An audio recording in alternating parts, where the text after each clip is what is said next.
A number of people drew my attention to a Facebook post by Benaiah Israel in which he attempted to treat one of the pews at First African Baptist Church in Savannah, Georgia, as having Hebrew, specifically Hebrew in the Solitreo script.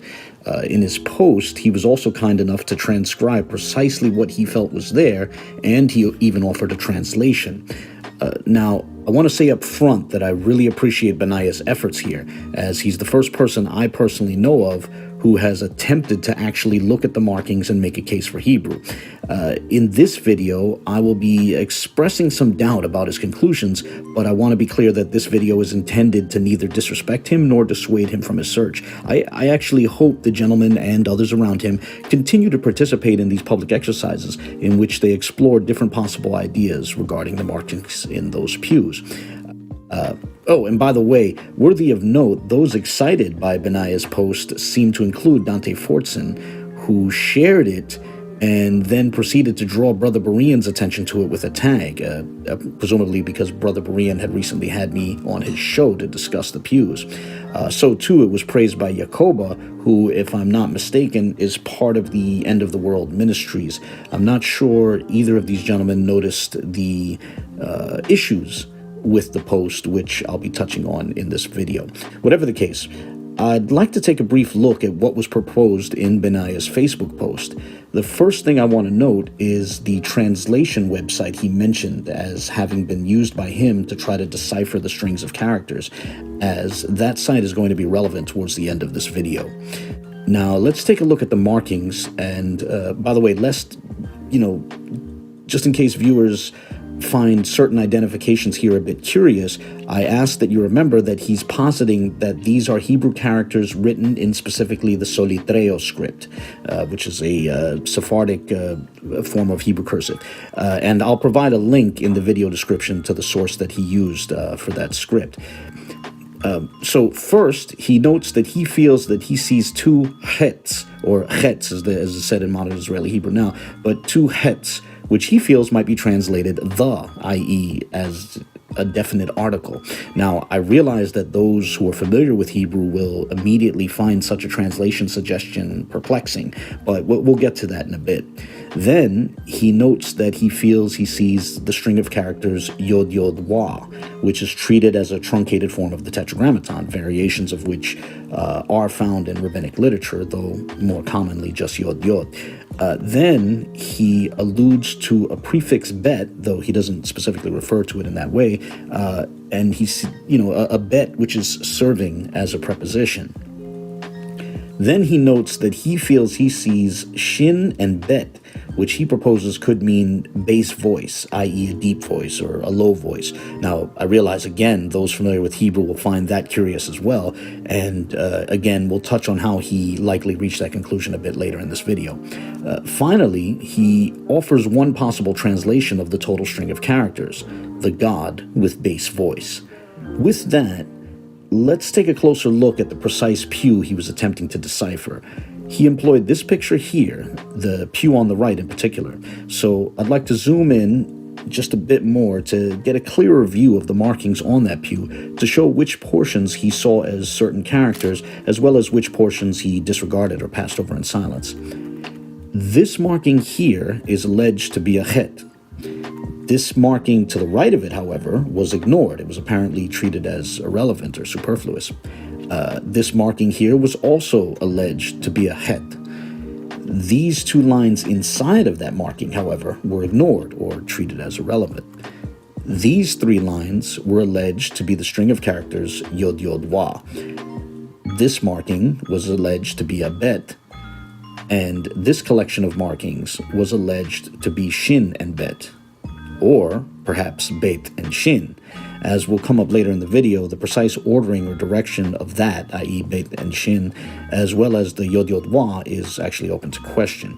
Whatever the case for now, he felt this, it's worthy of note that he felt this string of proposed characters, het het, yod yod wa, beit beit shin, might form a sentence that could be translated, the God with bass voice. Now, let me state this. If the top two markings, which look somewhat like semicircles, are actually instances of the letter het, we can set those letters right side up by turning the pew 90 degrees to the left, which I'll do now, and then we can zoom in on the markings to take a closer look. So again, this portion is treated as reading het het. Then this portion is apparently treated as reading yod yod wa. And finally, the rest is apparently treated as reading beit beit shin. Now, one might immediately notice some curious issues here. First, while it is proposed to be Hebrew, most of it is moving left to right. Secondly, the portion marked in red abruptly moves in the opposite direction from the rest of the text. It's moving from right to left. However, another possibility is that he actually intended even for that middle portion to be read left to right as well. So instead of yod yod wa, it's actually wa wa yod.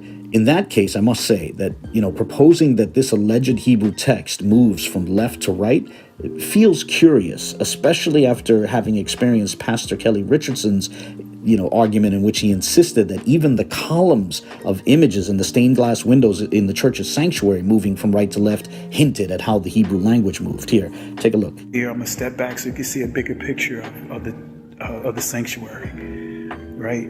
You can see it behind me, right? I want y'all to pay attention to that. The pictures are listed just like ancient Hebrew reads from right to left. So the first pastor, which is his name is Reverend Andrew Bryan, 1812. Oh, you see how it is? It goes from right to left, right to left. Notice how they completely left out me explaining the arrangements of each pastor on the stained glass picture that's arranged according to how the Hebrew language is read from right to left. Now, as a disclaimer, I recognize that Benaiah Israel and Kelly Richardson are two different men. And so Benaiah is under no obligation to reconcile his own positions with those of Pastor Kelly. But I just wanted to share that memory, as this new argument feels like an abrupt shift after that argument, which was pushed by Pastor Kelly, as the image columns moving from right to left were supposed to point to the Hebrew language, yet now we're receiving an argument in which it's what is purported to be the actual Hebrew inscriptions themselves in the pews don't necessarily move right to left. But that aside, in the middle portion, if the middle portion is to read wa yo yod, it becomes more awkward as a mere reference to the tetragrammaton. The yod yod can be a stand-in for the tetragrammaton, as I said earlier, that's common in rabbinic literature. But the wa at the start now comes off as seemingly a conjunction between that tetragrammic reference and those two hets, which are purported to form some sort of definite article. And with that in mind, we can now get to those who might be wondering, how in the world did he conclude that two hets should be treated as the, which is to say, treated as a definite article? Now, before I get into this, I want to try to word this carefully, as again, it's not my intention to insult Benaiah Israel, and on the contrary, I really appreciate the effort he made, and I hope he continues to share his explorations. But in this part, I must confess, the language might feel a bit sharp, as I sincerely believe that this is indicative of a stark unfamiliarity with Hebrew being combined with his trust of a translation site he used and his own unwitting or unconscious hitting of the wrong keys. Permit me to explain. So this is the website he used at doitinhebrew.com. And again, I'll share a link in the video description. It is not possible that he plugged in two hets and got back the. However, I'd like to share what I think actually happened. I'll zoom in here on the keyboard provided by the site. Now, note that we have het on the right, i.e. the 8th character of the Hebrew alphabet, Aleph Bet, and he on the left, which is the 5th character of the Hebrew Aleph Bet. These two characters can be mistaken by a person unfamiliar with Hebrew. However, they don't look alike in the Soletreo script. Moreover, in this case, there's even a het at the top of the key for he. It seems obvious to me that he accidentally hit the he key twice, as I'll do here, and then he submitted that. which the perhaps struggling translation application gave back the, as you can see here. And note that hey really is used as the definite article in Hebrew. Now, the issue here isn't merely that he hit the wrong key without realizing it. Rather, what stands out is that he apparently did not know which letter serves as the definite article in Hebrew, which is a fairly basic and elementary part of the language. Moving on, I think hitting the wrong key also helps to explain how he arrived at base voice for Beit Shin. I'll zoom in here and note that there is a sin which appears atop the key for Samech. He was likely reaching for Shin, saw the sin at the top of the key for Samech, and unwittingly hit the key for Samech. As a result, he unwittingly entered Beit Samech, which the application interpreted as bas, a modern Israeli Hebrew term which is a loan word from the English word bass, like bass guitar or something like that. That's why the application gave him bass voice as one of the options. So that captures my preliminary thoughts thus far. I do not believe the sentence proposed is coherent. I do not believe the last character of the proposed string of characters is remotely justified. I don't see how you get a shin from what appears there. The proposed translation, with all due respect, shows a stark unfamiliarity with Hebrew. The proposed text moving from left to right is curious, to put it mildly. Also, the portions which were ignored beg a question. Were those mere random scratches? And if so, might the entirety of the markings be mere random scratches, which a creative mind is attempting to wrench Hebrew from? It's food for thought. I'll close here by saying that, again, I did not intend this disrespectfully towards Benaiah, nor do I want to dissuade him from his work. I honestly apologize if my tone was a bit sharp at points, but I hope it's clear that I do sincerely appreciate his work here. While I do not agree with his conclusions, I emphatically do not agree with his conclusion, I feel he has put in more effort than any previous proponent of the Hebrew position I can think of, and I find some of his reasoning clever. Therefore, I hope he continues to develop his thoughts on this topic, as at the very least, it makes for an interesting linguistic exercise. In this video, I'd like to cover the state of the pews, or more specifically, the current state of discussion about the pews at First African Baptist Church in Savannah, Georgia. In this video, I'll be focusing on the conversation that has developed over the course of the month of November, or more specifically, over the course of the last 2 weeks. As was covered in my last video, on November 17th, Benaiah Israel shared a post on Facebook which covered his initial attempts to interpret the markings on one of the pews at that church. And as I've said before, while I did not agree with Benaiah's conclusions, I really appreciated his effort, as he was the first proponent of the claim that Hebrew appears on the pews to actually participate in a public examination of the markings themselves, which is what I've always called for. Now, a little less than 3 hours after his first post went up, I shared my thoughts on what he had proposed, and a half a day later, I put up my previous video, which explored his post in a bit more detail. A little over 2 hours after that, Benaiah put up a second post, which refined his interpretation of the markings on the relevant pew. And the next morning, I shared my thoughts on Benaiah's second post, and I did so through a Facebook post of my own. That was November the 19th, and at that time, some were encouraging me to go ahead and make a second video sharing my thoughts on Benaiah's second post, just as I had made my first video on with regards to his first post. However, I had seen that Kelly Richardson had put up a YouTube community post declaring a quote-unquote checkmate and declaring that it has been confirmed that Hebrew was on the pews. So before making a second video on the subject, I wanted to wait to see if Kelly Richardson or others connected to him might release videos of their own settling on or endorsing specific strings of characters, because that would be the most central question of the debate. Of this disagreement, if you're going to say that Hebrew appears on the pews, you should lay out precisely what you think that Hebrew says.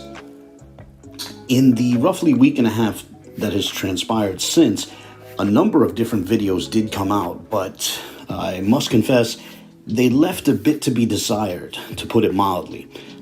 Basically, they combine into 7 hours of discussion, which never get around to proposing a precise string of characters, a precise Hebrew phrase. And for me, that's unfortunate. Now, among those videos, the most significant was a panel discussion hosted on the Boom Church Atlanta account on November 22nd. And although it was over 2 hours long, the panelists never got around to sharing a precise Hebrew sentence. But they did nonetheless, they made a claim that they had found a coherent sentence. And while they didn't actually share that precise sentence, they offered an alleged translation of that sentence. And they even claimed that a scholar had backed it. So here, take a look at the relevant portion from that panel discussion, and this comes towards the end of the discussion. And note carefully how the host, Pastor Majors, shares the alleged translation, declares that the challenge to find a coherent Hebrew sentence has been met, and even claims that he has scholarly backing for that sentence. So not only does it says take a grasp of God, but it said take a grasp of Yah or God, Israel, with a bass voice, as you put it, or with a loud voice, meaning praise him loudly. That's what this means. So Abu asked, can we find a coherent sentence? Well, yeah, we just did. And not only that, we got a scholar to back it. Okay, the tone there was pretty triumphant, and some people found it very convincing. But the glaring lacuna for me was the fact that they didn't share the precise Hebrew sentence. Nonetheless, it's worth noting that while we cannot say that everyone on the panel endorsed Pastor Major's claim that day, Kelly Richardson clearly has embraced it. Now, he's opened at least 3 of his recent videos with that clip, followed by a clip of the boxer Zab Judah getting knocked out by Kostya Tszyu while a voice repeatedly yells, "It's over!" He also ended at least one video with that as well. So here, for example, see how he ended this particular show from November 26th. All right. And appreciate everyone for tuning in. But here's the clip of Moray Majors and what he shared. And we're just going to wrap up with this. Here we go. Not only did you bring out, but he also it showed there was some other aspects within the pews that we didn't know. And it says here, thanks for the new look. Thanks for the new look at the characters. Looking at it, that says, it seems to me that you could also see Yisrael in the characters or in the pews. So not only does it says take a grasp of God, but it said take a grasp of Yah or God, Israel, with a bass voice, as you put it, or with a loud voice, meaning praise him loudly. That's what this means. So Abu asked, can we find a coherent sentence? Well, yeah, we just did. And not only that, we got a scholar to back it. So we know what the actual language is. We know what's on the pews. We know what the specific pew says. We haven't broken down all of the pews, but we don't need to break down all of them. We got at least one pew that we can know that it is Hebrew on the pews. It's over! It's over! It's over! It's over! It's over! It's over! It's over! Back on November 22nd, after the panel discussion on the Boom Church Atlanta page, I was in the live chat of Kelly Richardson's show from later that evening, and I noted that I was waiting to see if a string of characters would be endorsed by the video. Now, another person in that live chat, writing under the name Second Exodus, and no doubt influenced by the Boom Church panel discussion, responded as follows, quote, "Turn the pews on the side and you can see it," end quote. Then he offered a translation, quote, "Take grasp of God, Israel, with praise," end quote. So I asked the natural question, what precise string of characters is that a translation of? Unfortunately, the person writing under the name Second Exodus never answered, nor could he have possibly ever answered, though not because of anything wrong with him not because there's anything wrong with him, but rather because the video which led him to believe that the sentence had been provided never actually provided that sentence. So just to be clear, I wasn't saying there's something wrong with him, but I'm saying it would be impossible for anyone to watch that video and pull up the relevant sentence which was allegedly being translated, because I'm going to argue that no such sentence exists, nor can it exist for the relevant pew. But let's go through this process. I figured, at the time, I figured I should ask the people over at the Boom Church Atlanta account to provide the Hebrew text that was allegedly behind the translation they offered.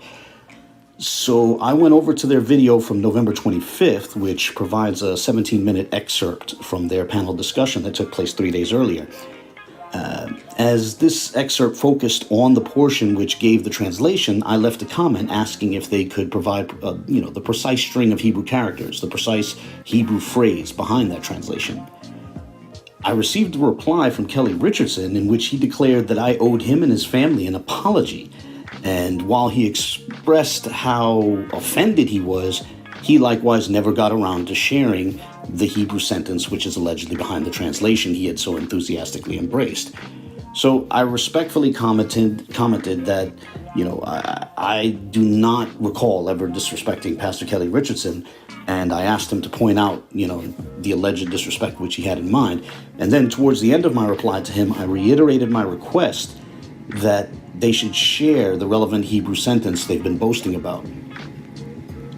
Kelly Richardson replied again, this time declaring, quote, "I'm not going to share a single thing with you," end quote. And then, more angrily, seemingly, and as it's in all caps, he declared, "You will get no assistance from me nor anyone in this group," end quote.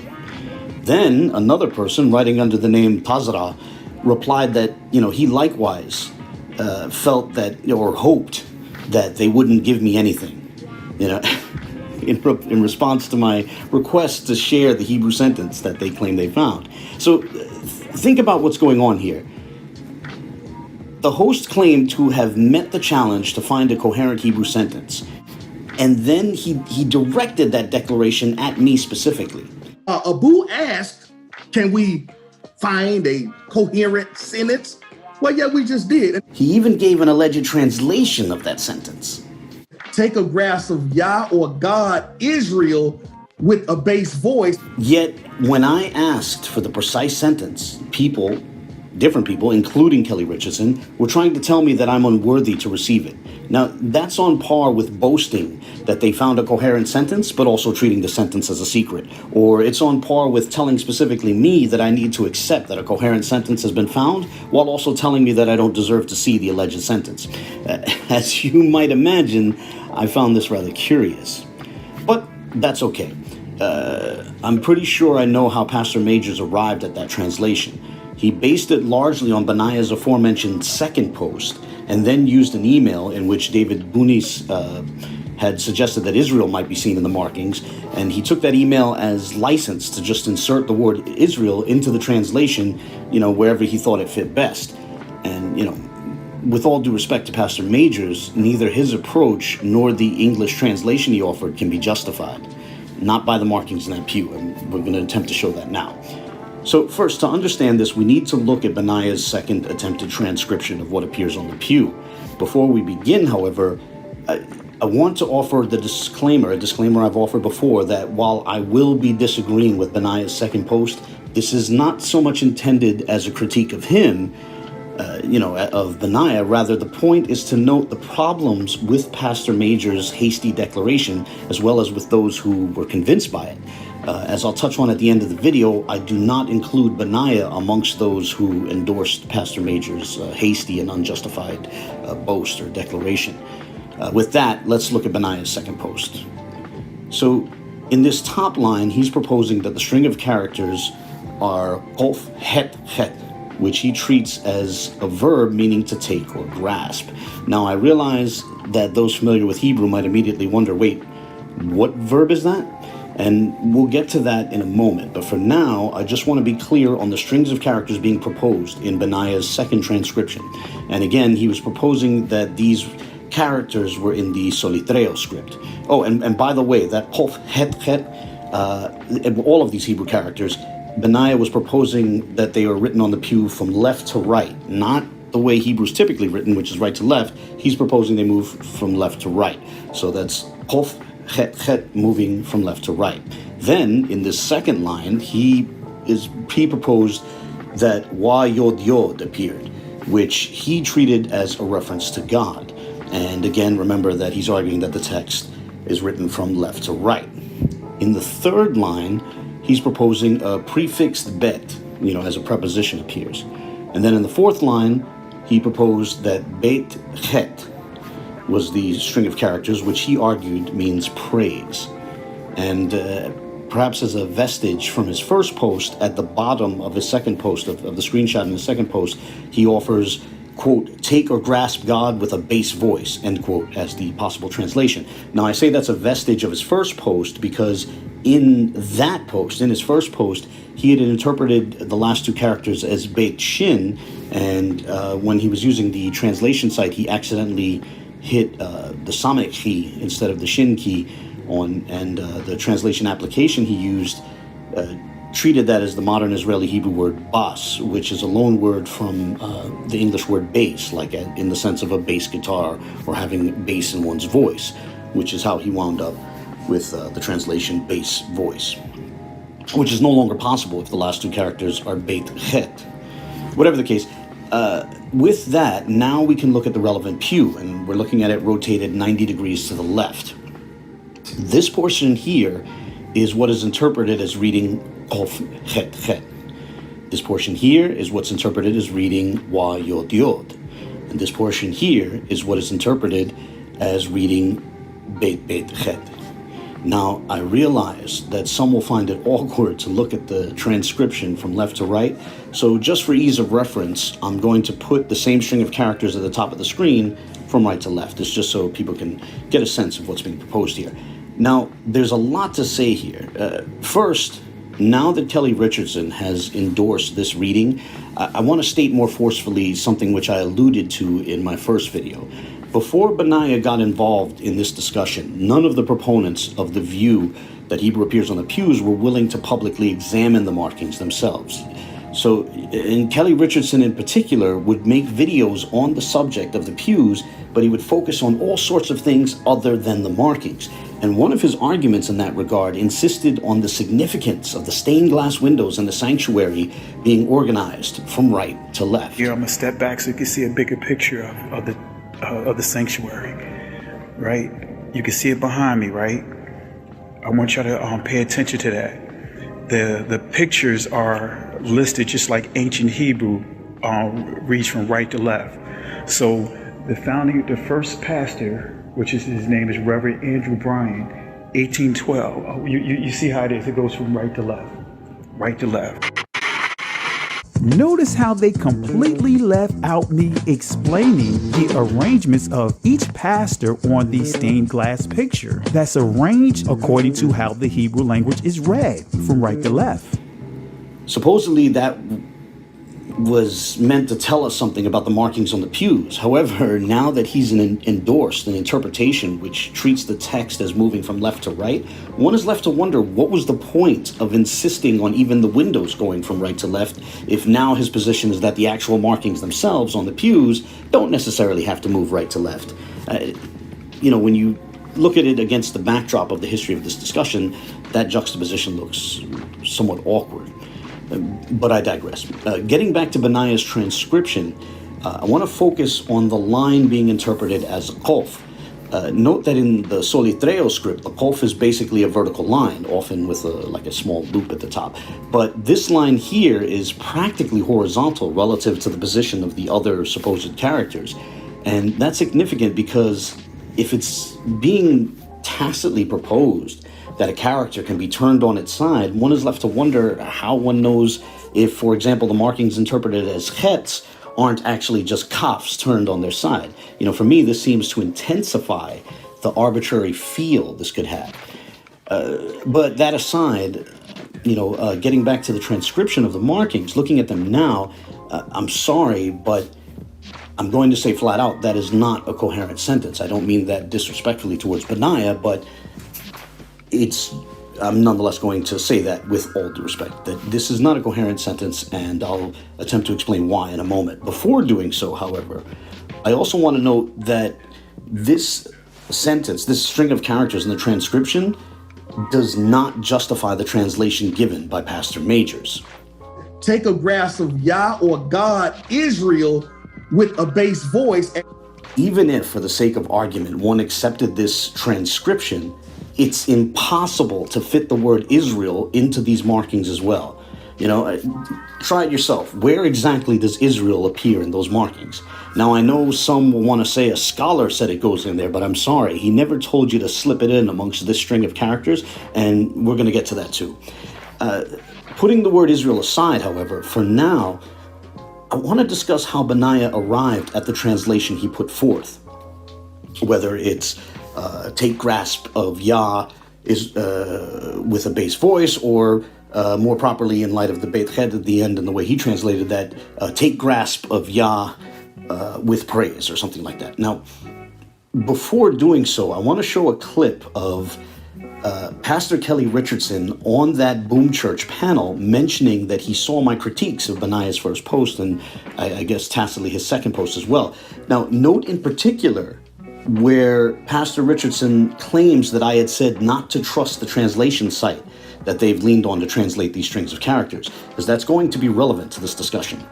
And Abu is making, I mean, he's literally going and critiquing Benaiah Israel's findings.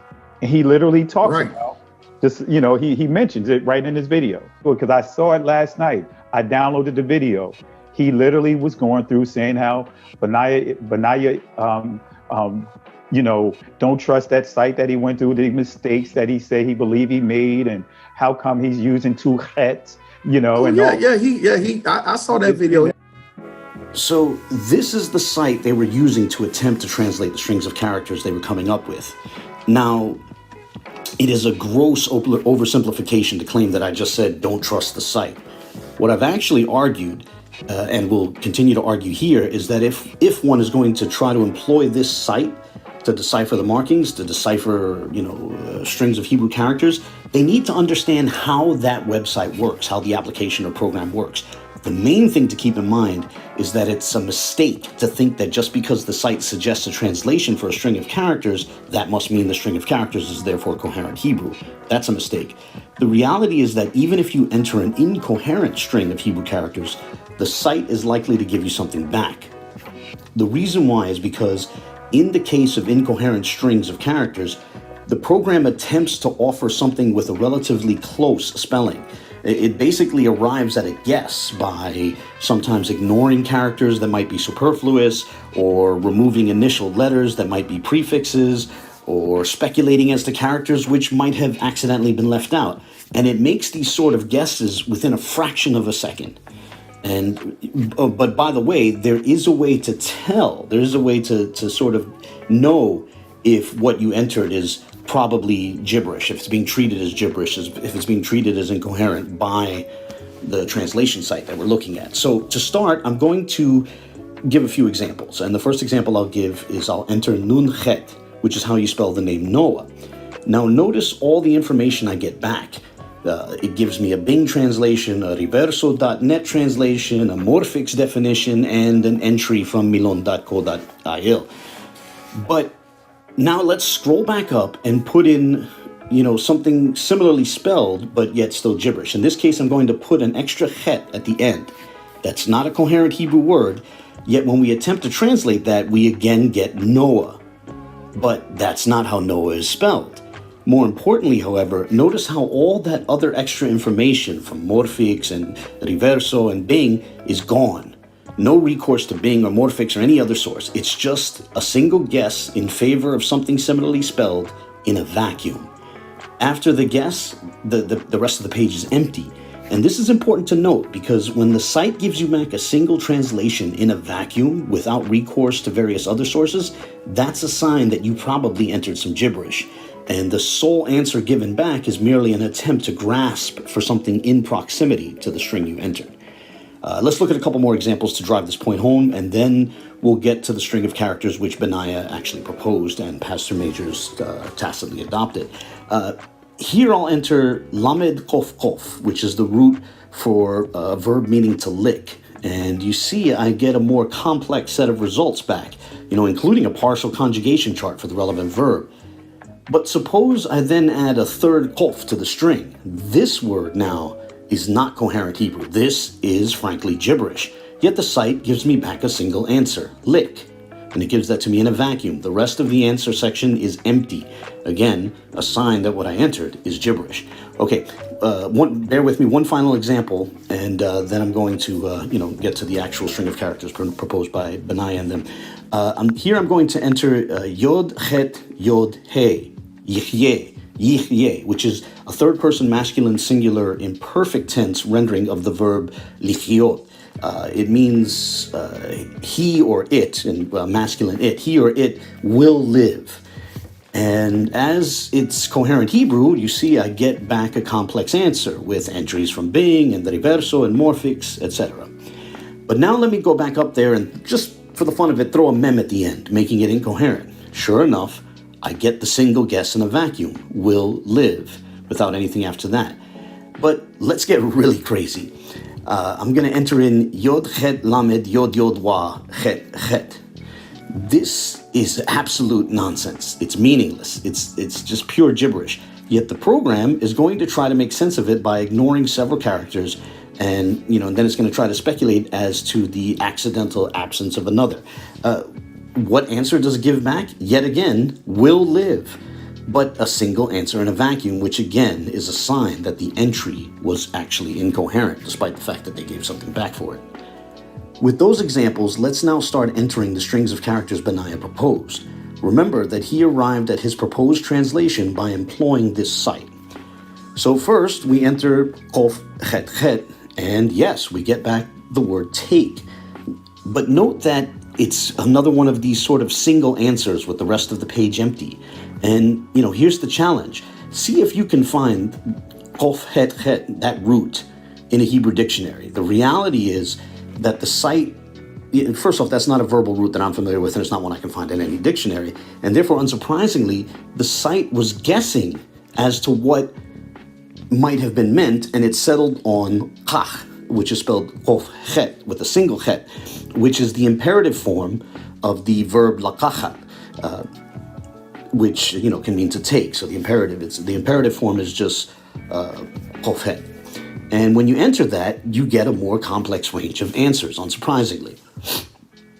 Now, let's run the wa yod yod string of characters through the program. And yes, you get back God or the Lord as one of the answers. And the reason why is because the double yod is used in some rabbinic corpora in reference to the tetragrammaton. But notice how in the entry that's given, the double yod stands alone without a wa preceding it. The program is able to arrive at this entry by guessing that the wa that is in the string of characters we entered was merely a prefix conjugation. That's important because it begs the question, what is that wa in Benaya's transcription? Why is there a wa between the alleged verb and its alleged object? And, that could work if there were two objects to the verb and the conjugation was prefixed to the second one. But here, it's incoherent. Now, finally, let's enter bet bet chet. Yes, the site offers the guess in praise, but notice again how that is just a single answer in a vacuum with the rest of the page empty. The reason why is because here the guess was that a shin was accidentally omitted. When you insert the shin between the two bets, it is then that you get a more complex set of answers, which really do mean, in praise of. And that's why I said that this is not a coherent sentence.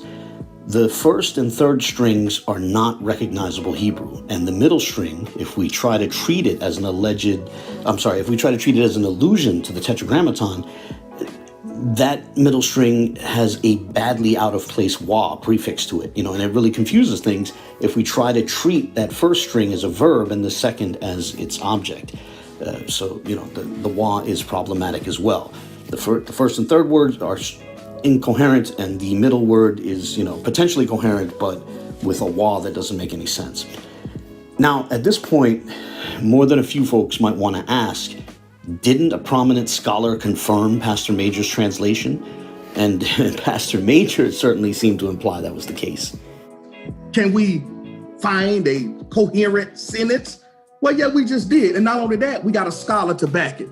But that begs a question. What exactly did the relevant scholar actually say? when one looks past the triumphant boasting, one realizes that they only showed a single email from Professor David Bunis, and he does not clearly confirm any sentence remotely close to the one pushed by Pastor Majors. This is all he stated. This is all that Professor Bunis stated.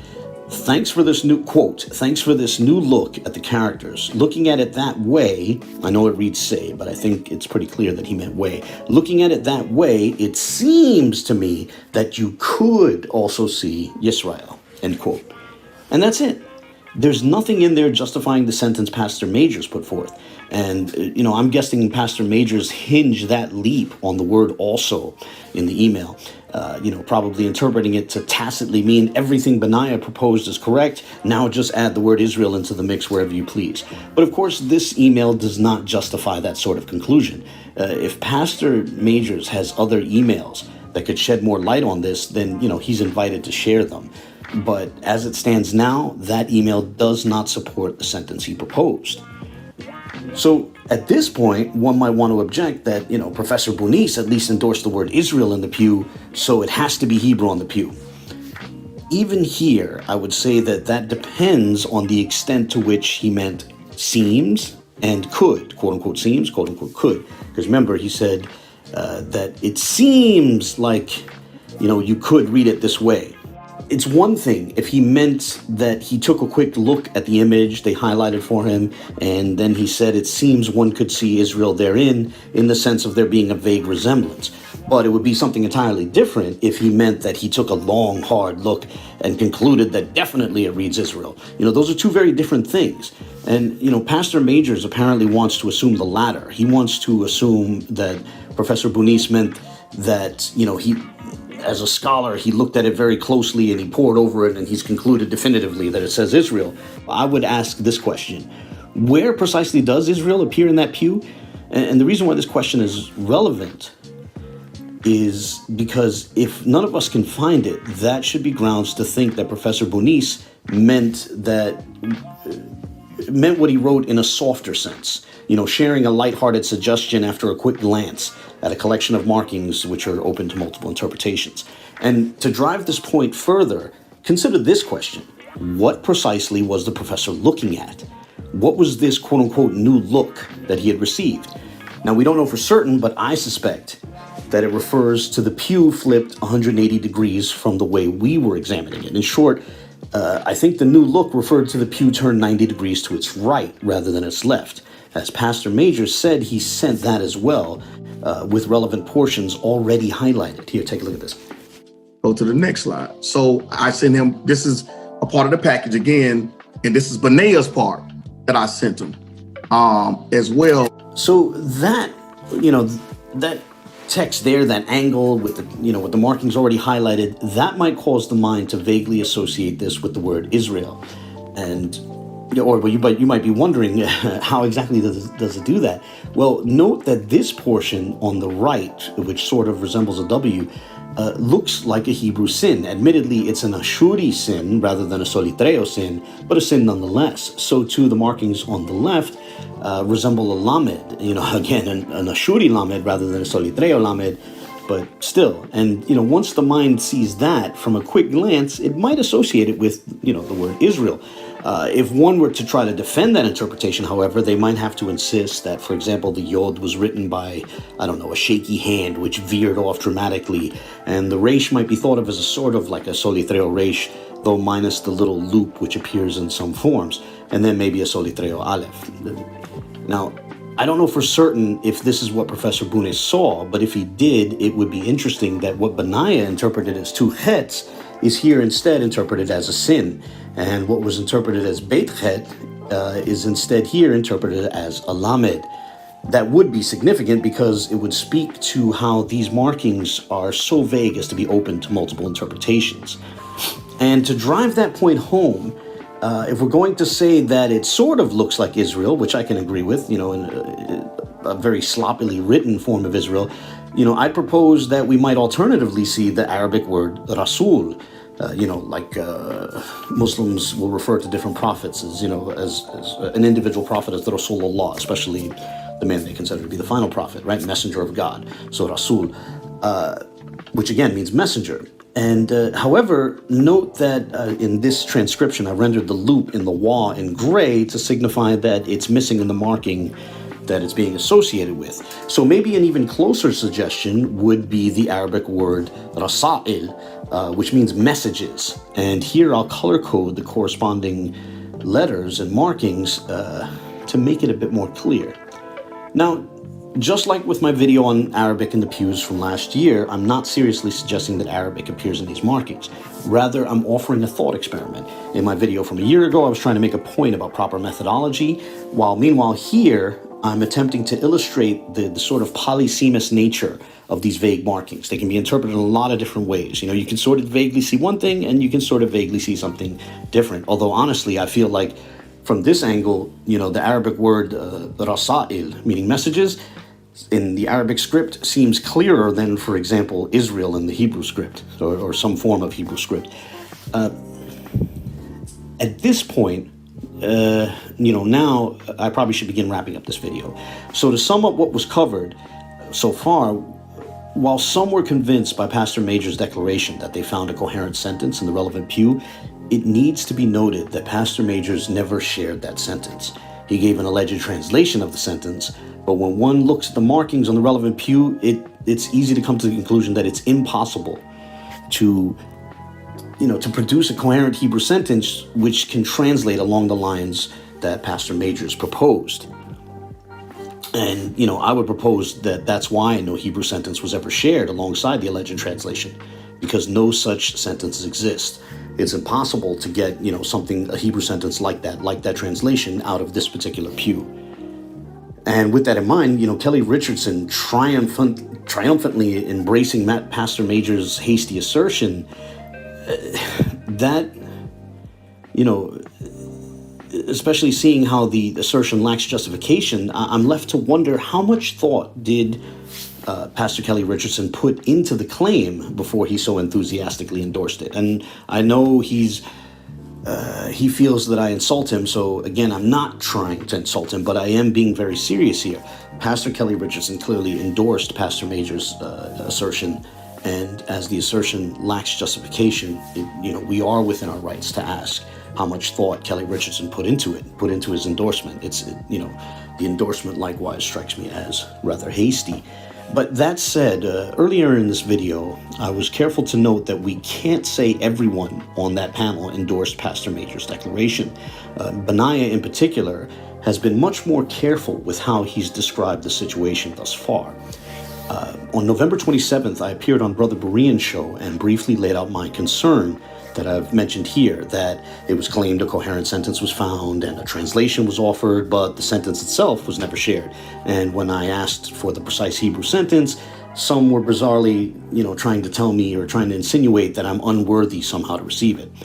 It turns out that Benaiah was also on Brother Berean's show that evening, and he offered a very measured reply, stating that one is within their rights to ask to see the sentence, but also asking that, that others be patient, as he and his team are apparently still working on deciphering the markings and running their interpretations by scholars. So here, listen to my brief exchange with Benaiah on Brother Berean's show, and note the prudence and maturity of Benaiah's reply. Here you go. So the gist of it is, they say they gave the translation of the sentence that they found. They declare, there was a challenge to find a coherent Hebrew sentence on the pews, and they're saying specifically on the pew that Benaiah publicly looked at, they've found the sentence, they gave the translation, and they say a scholar backs it. My objection is, number one, they never show the precise string of characters, the precise Hebrew sentence that they're allegedly translating. And second, the scholar, the one email they showed, maybe they have other emails where he does endorse it, but the one email they showed was inconclusive. He's not clearly endorsing their translation of this long sentence that they gave. And then to make matters worse, I felt that was a relevant issue. So I left a comment on their video, and I said, could I have the precise string of characters? And at least two different people in the comment section of that video basically told me that I'm not worthy to receive it, that they shouldn't give it to me, almost as if it's a secret. So the challenge has been met, but to find this coherent Hebrew sentence, but, I can't, they haven't shown it yet. And there's people insinuating that they won't show it to me or that they shouldn't show it to me. But yeah, but you do bring up a valid point as far as, getting access to the information. So I do believe that at some point, we'll present all of that out to the public. Yeah, because it's just that it's in flight right now. It's being I can't really speak for Pastor Majors, other than it's going through its processes. Now, what I normally do is, and I've done this with I've worked with with people like in Portugal. What I normally like to do is like, we'll get documents that are written in a different language.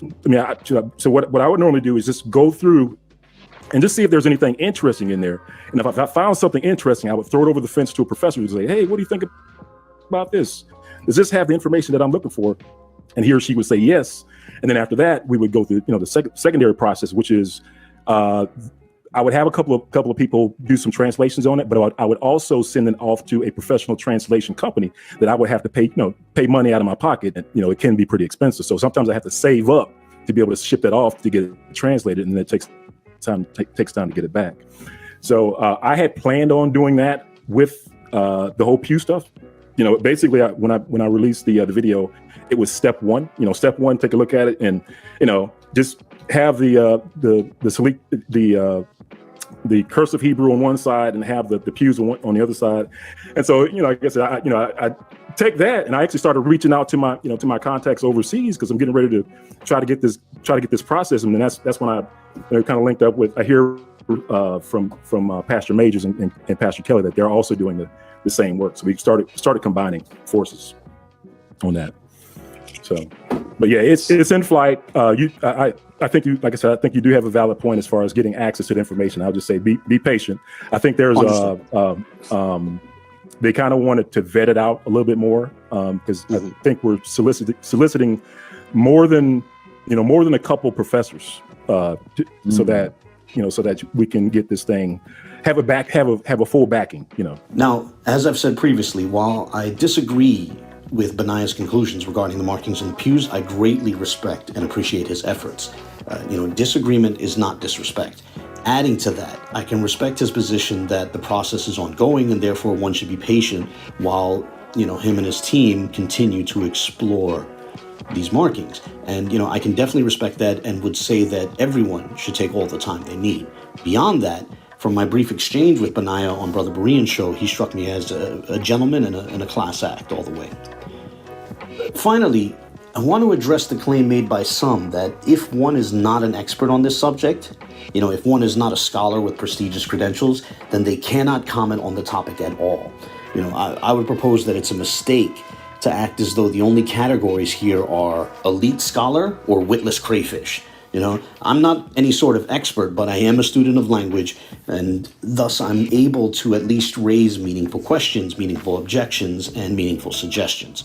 And interestingly, in the Boom Church panel discussion, Benaya briefly commented that my criticisms revealed my ability to work my way around the markings. Now, I realized that there was an implication that I might be trying to hide certain things, but if we put that aside, I'd say his comments still reveals his sense that I'm not completely ignorant of the subject. So I want to share it. When we put this initial translation out there, some of the critiques was, Benaya, he didn't pay attention to this marking right here. That's part of it. And I'm saying, so he knows that's part of it. He can read it. Right. Just stuff like that, or if you're saying like, and these markings are in the opposite direction. How do you know they're in the opposite direction? He can read it, Now, some of the objections that I've been seeing online, not necessarily from the panel, but from fans of the gentlemen who were on the panel, what I've been seeing online basically amounts to certain people confusing an academic discussion with like a religious cult. The interaction between a scholar and a student is not like the relationship between, a high priest and an acolyte, right? A suggestion from a professor is not a dogma that can never be questioned. I seriously doubt that Professor Bunis himself would ever declare that, something like the expert has spoken and thus no student of language can ever question it, nor can they ask for evidence, nor can they examine the matter for themselves. it's ridiculous. No scholar, no person in academia would say that once the expert speaks, the students can never question it, can never examine it for themselves. That's not how academia works. That's not how it works. That's not how any of this works. A few people online are trying to declare that, the expert has spoken, so the matter is closed. But, really, that's an attempt to avoid any further discussion regarding the markings themselves. Moreover, as I alluded to previously, they're not really saying just trust the scholar. What they really mean is simply accept our interpretation of what the scholar said and accept that interpretation on faith. Do you see yonder cloud that's almost in shape of a camel? By the mass, and 'tis like a camel indeed. Methinks it's like a weasel. It is backed like a weasel. Or like a whale. Very like a whale. Let's consider a brief analogy, or perhaps we could even call this a thought experiment. Suppose you were standing outside, staring at the clouds, noting that certain clouds resemble trees or automobiles, animals, or a variety of other things. Then suppose that a meteorologist who has a background in nephology, which is to say the study of clouds, walks up beside you and says, quote, "It seems to me that you could also see an elephant in that cloud," end quote. I would argue that it would be a wee bit imprudent for you to declare that his meteorological or nephological expertise imbues that lighthearted suggestion with gravitas. I would advise against leaping to the conclusion that the suggestion amounts to a definitive scholarly declaration that someone consciously and deliberately shaped one of those clouds into the form of an elephant. But most importantly, if other interested parties ask which cloud was being referred to, you definitely should not respond with something dismissive along the lines of, "Don't worry about it. The expert has spoken. The matter is closed." Shh.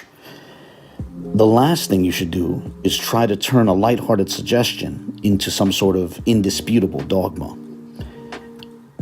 A number of people are under the impression that Professor David Bunis, a scholar of Jewish languages at the Hebrew University of Jerusalem, has confirmed that Hebrew in the Soletreo script appears on at least one pew at First African Baptist Church in Savannah, Georgia. And moreover, that Professor Bunis has even confirmed a rather complex sentence on that pew, roughly along the lines of, "Take a grasp of Yah or God, Israel, with a bass voice." This impression that people have begins with a panel discussion that took place on the Boom Church Atlanta channel back on Sunday, November 22nd.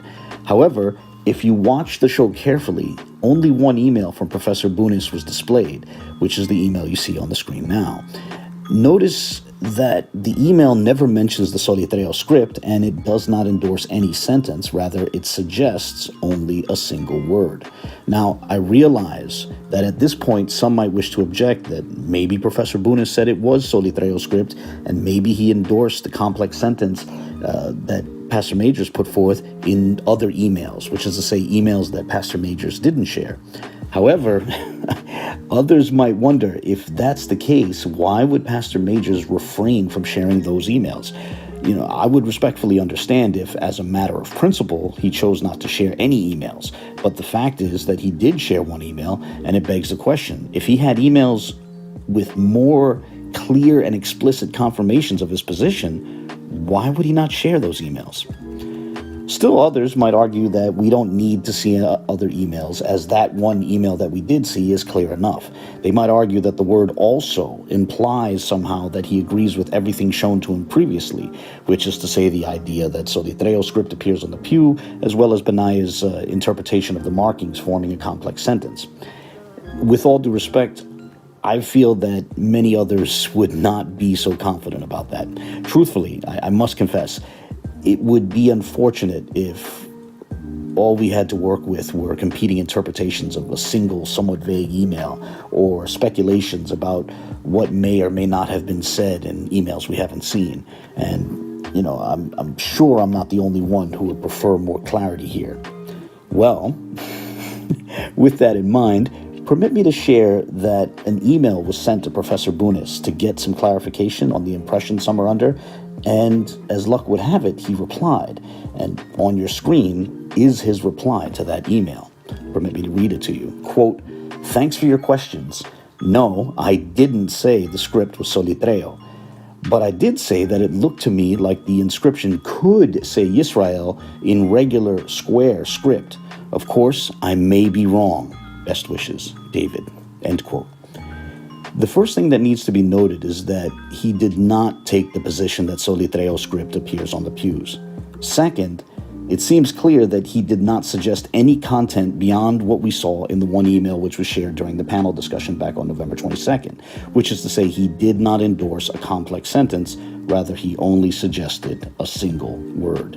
Third, regarding that single word, it's worthwhile to ask this question. Why would Dr. Bunis add the caveat that he may be wrong, even in the suggestion of that one word? The reason why is because he's not offering a definitive conclusion from his, scholarly expertise. Rather, he's offering what might be one possible interpretation of a set of vague markings, which can be interpreted in a variety of ways.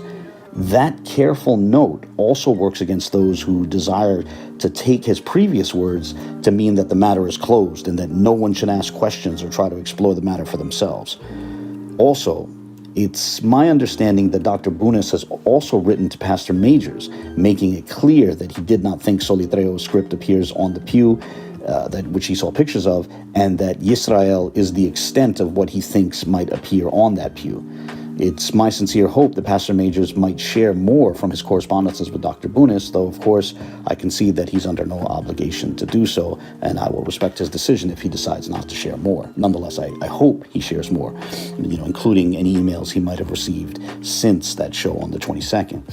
Whatever the case, let's return to the question of what Dr. Bunis was looking at. This is tacitly the angle from which Benaya's two public posts examine the relevant pew. Now, as a disclaimer, I'm not saying that, either Benaya's private examinations or his future posts on the subject have to be limited to this vantage point. Rather, I'm simply saying that what he shared publicly and what Pastor Majors embraced during that Boom Church panel discussion back on the 22nd viewed the pew from this angle and proposed a string of characters moving from left to right, not right to left, but left to right, reading Chof Chet Chet, Wa Yod Yod, Bet Bet Chet. Now, where might one find Israel in that? It seems obvious to me that Professor Bunis did not see anything when looking at the pew from this angle. Rather, he viewed it from another angle, which is 180 degrees different, looking at it like this. And as I had speculated in my previous video, Professor Bunis was basing his suggestion on similarities to characters in the Ashuri script, not the Solitreo script, but the Ashuri script, which is also known as the square script or the block script, what is now the standard Hebrew script. And there are two portions that look like an Ashuri Sin and an Ashuri Lamed. So how do you get Israel from that? Well, it looks like there might be one character before the sin, or what's proposed to be the sin, and two characters before the lamed. Some might not feel that's a lot to work with, but we should note that any experienced reader has a long history of inferring words from partial data. That is to say, the reason any adult, including all of you who are listening in now, the reason any adult who has been literate for many years can read as fast as they do is because when they read, they don't stop to carefully inspect every letter in every word. Rather, they're often only seeing parts of each word and inferring what word it is from the way that fleeting glimpse matches familiar patterns, or patterns they're familiar with. Most of the time we get it right, but this also explains why most of us occasionally read things wrongly, experiencing a sort of sleight of mind where after a double take of sorts, we realize a word or phrase we thought we saw a second ago is not actually on the page. Now, some viewers might have felt that the scenario at the beginning of this video, where a meteorologist offers a light suggestion regarding the shape of a cloud in the sky, was disanalogous.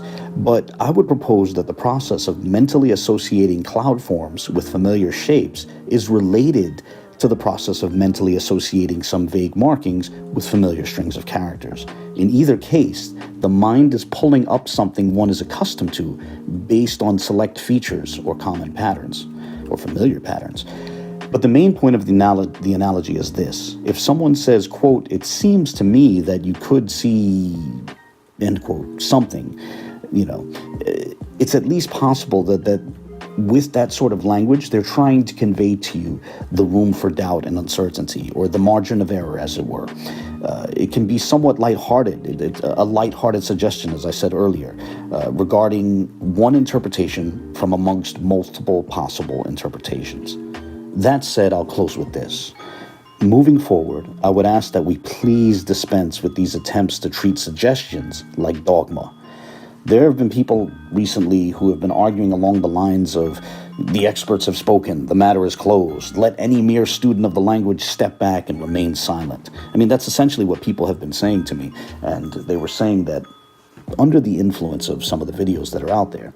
But rather than looking for excuses to attempt to shut down dialogue and avoid further examination of the pews, I would ask that we continue to examine the markings thereon and to discuss what we feel we see, where we agree and where we disagree. I think that's the best way to move forward. Treat it like an academic subject and just share how we understand it. And in that regard, that's why I've been so appreciative of the efforts of Benaiah Israel. And I hope that others follow in his footsteps in offering their interpretations.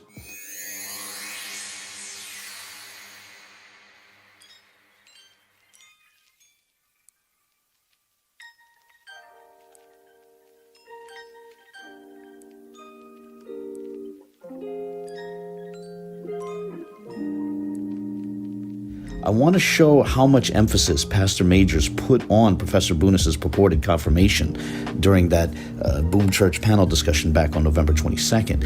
Then I want to share a few more clarifications which Professor Bunis has put forth via email. So here I'm going to show a couple minutes of footage from the Boom Church panel discussion, which, as I said, took place on Sunday, November 22nd. Note in particular, as you watch this, note how Pastor Majors asserts that Professor Bunis confirmed Benaiah Israel's interpretation of the markings. Note how Pastor Majors says Professor Bunis backs the sentence that he presented.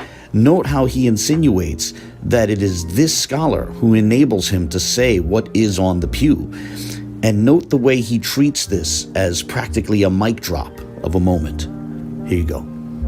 But he actually confirmed that what you're saying and how you translated it was actually correct in how you translated it. So not only did it confirm what it sees, what it says here in, take or grasp the way of the Lord or God, he confirms the way you laid it out.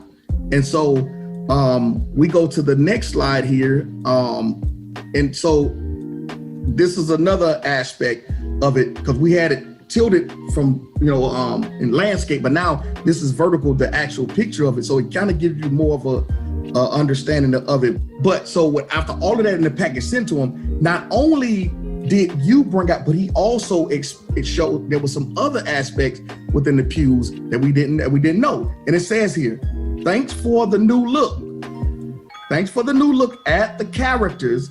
Looking at it, that says, it seems to me that you could also see Yisrael in the characters or in the pews. So not only does it says take a grasp of God, but it says take a grasp of Yah or God, Israel, with a bass voice, as you put it, or with a loud voice, meaning praise him loudly.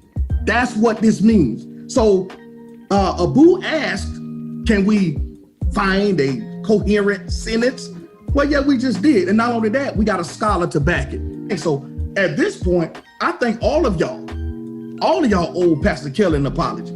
Not only do I think all of y'all owe Pastor Kelly an apology publicly, the same way you did those videos refuting the pews and it being Arabic, and the same way you was clowning him because he couldn't read Hebrew, and the same way you trying to say that clowning about a jet match and all this other stuff.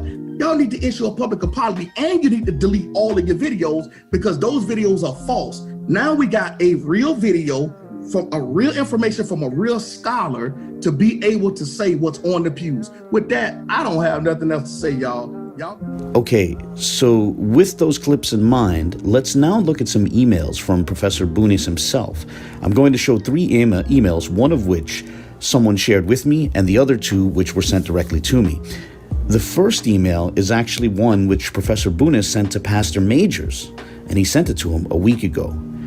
It reads as follows, quote, "Dear Will, sorry not to get back to you after you wrote again. I'm very busy with a project I've got to finish up, and it's leaving me no time for anything else. I received an email from someone called, name redacted. I'll forward it. Maybe you've been in touch with him. He says he also thinks the inscription could say Yisrael, but we both think it's not in Soletreo script, but in regular Hebrew square letters. Best wishes, David." What's significant about that email is that he explicitly states that he does not think the pew he examined contains Solitreo script. Recall that the reason Pastor Majors reached out to specifically Professor David Bunis is because of his background with Solitreo. Different members of that Boom Church panel had even watched Bunis teach the Solitreo writing system. So I really want to ask, can we agree that it would have been preferable that Pastor Majors also had shared that Bunis had told him explicitly that he did not consider the markings to constitute Solitreo script? Being that he sat on that email for a week, I hope it would at least be understandable and even forgivable if some wonder what else he might have kept to himself. But that aside, moving on, this is the second email, which was that I'm going to show. And this particular email was sent to someone else, but Professor Bunis copied both me and Pastor Majors. And this email reads as follows. "Thanks for your email." Quote, "Thanks for your email. When I expressed a few hesitant words about what was written on the church pew, I had no idea it would help cause such a furor locally and maybe beyond. When I first saw the inscription, I thought it might be Arabic script. Then, after seeing some interpretations by others, it seemed to me that one might be able to read the Hebrew word Yisrael, that is, Israel, in it. I am far from sure about this, nor do I think that what seems to be some kind of inscription on the pew is in Solitreo script, or is necessarily in Hebrew at all. Judging from the reactions I've been receiving, my words were rather misrepresented on William Brown's program. Only part of our email correspondence was presented, and even that seems to have been partly misinterpreted. Peace to all from Jerusalem, cordially David Burns." End quote. In this second email, Professor Bunis again makes clear that he does not think Solitreo script appeared on that pew. Also significant, in case some thought his suggestion that Yisrael or Israel appears on the pew might suffice as confirmation that Hebrew appears on the pew, in this second email, Professor Bunis made clear that he is far from sure about that. He also notes that he is not saying Hebrew of any sort necessarily appears on that pew at all. In short, when he made that suggestion about Israel, the word Israel, he was not making any sort of firm declaration. Rather, he was offering a soft suggestion for one possible interpretation of markings that can be interpreted in a variety of ways. And with that, finally, we turn to the third email. And this is an email which was sent directly to me by Professor Bunis. And it reads as follows, quote, "Dear Mr. Al-Manhatani, or Abdel Masih, thanks for your email. I'm sorry it took a while for me to reply. Basically, I confirm your understanding of my correspondence with William Brown. As I had written him in the beginning, the letters looked more Arabic than Hebrew to me, but I'm certainly no authority in Arabic paleography. Before writing you, I spoke with someone very familiar with the various Arabic and Hebrew scripts, and he was unable to read any Arabic or, frankly, Hebrew words out of the church pew inscriptions. When someone who had looked at the inscription showed us how he thought the Hebrew word for Israel or Yisrael might be read out of it, it looked to me like it might possibly be so, although I could not see this clearly without the markings and darkenings that he evidently added." Okay, and this next portion here, this is him quoting a portion of the email that I had sent to him. So he's quoting me here. "To your questions, did you in fact reach a firm conclusion that a discernible Hebrew phrase is on the relevant pew, or did you merely suggest possible interpretations of a collection of markings open to multiple interpretations? And did you support a reading that could be translated, 'take grasp of the Lord,' etc.? If so, can you share what the precise Hebrew phrase was which was translated that way?" And now here's his reply. "My reply is, no, I definitely did not reach a firm conclusion to the effect. And yes, I think that at most, the markings are open to multiple interpretations. I certainly cannot make any connection between the English phrase you cited and any Hebrew expression I can think of. End quote. First and foremost, what's significant here in this third email is that Professor Bunis makes very clear that he never endorsed that complex sentence Pastor Major claimed that he agreed with.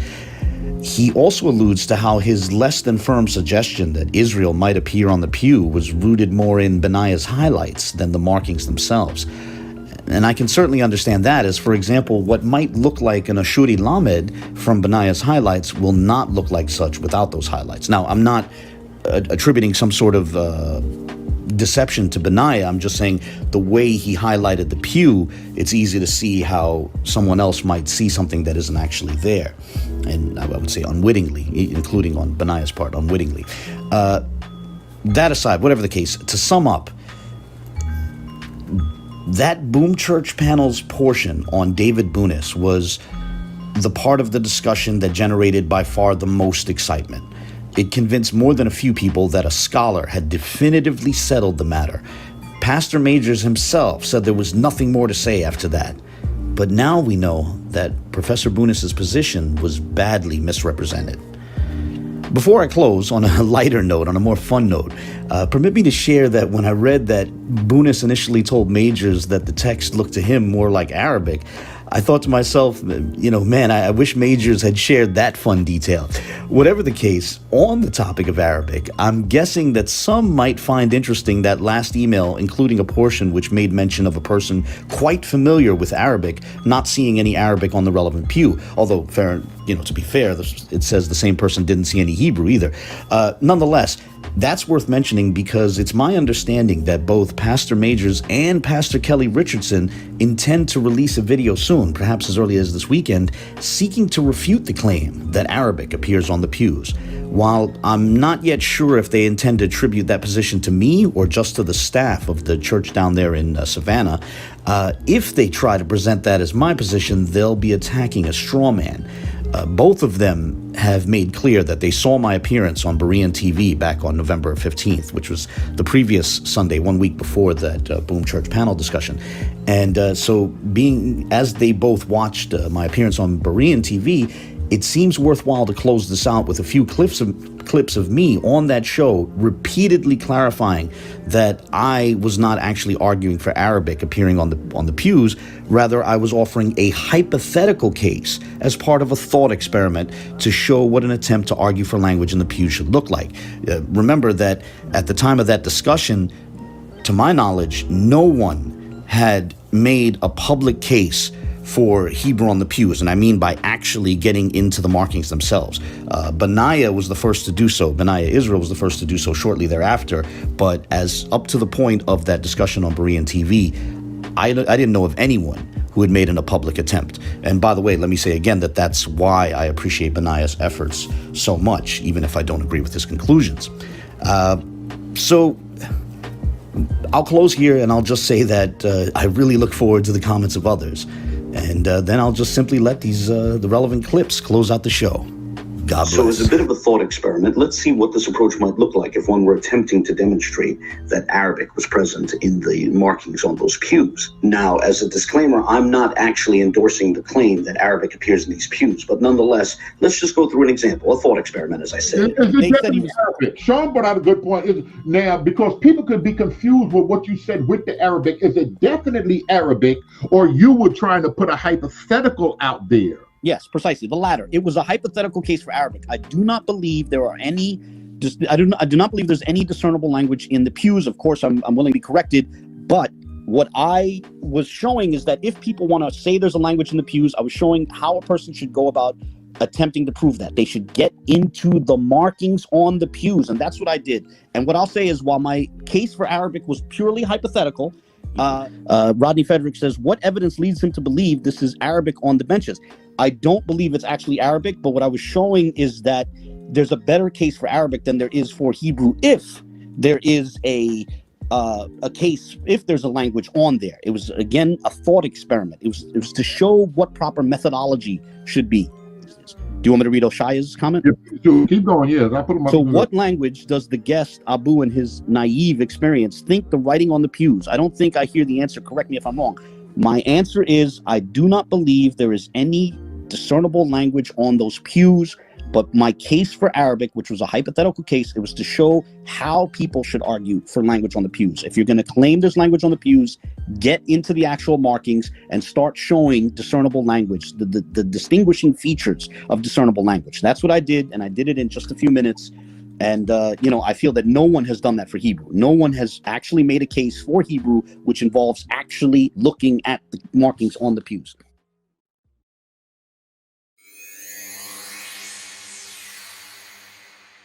In the ongoing discussions over whether one can find discernible language on the pews at First African Baptist Church, a question may arise. Why aren't individual words sufficient? That is to say, why is the challenge to find a coherent phrase or sentence?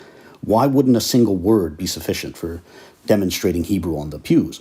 Now, I touched on this issue a bit in my first video on this topic back in October of 2019, but I'd like to address the issue here in a bit more detail.